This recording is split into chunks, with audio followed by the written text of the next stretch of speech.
Iran के नए राष्ट्रपति। प्रधानमंत्री मोदी समेत कई देशों के प्रमुखों ने दी मुबारकबाद। आयतुल्लाह सैयद इब्राहिम रईसी ने ईरान के राष्ट्रपति चुनाव में बाजी मारते हुए बहुमत हासिल कर लिया है।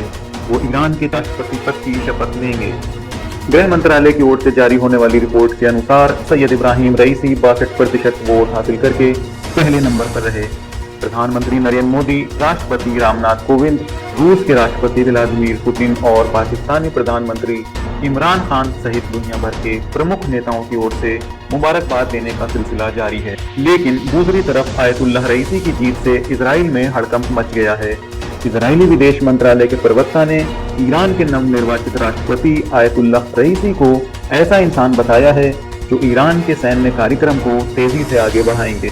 लियोर हयात के अनुसार रईसी के जीतने से ईरान के गोपनीय क्षेत्र में ईरान की पकड़ और मजबूत होगी। लियोर हयात ने कहा कि ईरान के परमाणु कार्यक्रम को तुरंत रोक दिया जाए और इसके साथ ही उसके मिसाइल कार्यक्रम को भी बंद कर देना चाहिए। गौरतलब है कि ईरान बार बार कहता आया है कि उसका परमाणु कार्यक्रम केवल शांतिपूर्ण मकसद के लिए है और अंतर्राष्ट्रीय परमाणु ऊर्जा एजेंसी भी कई बार अपनी रिपोर्टों में इस बात की पुष्टि कर चुकी है।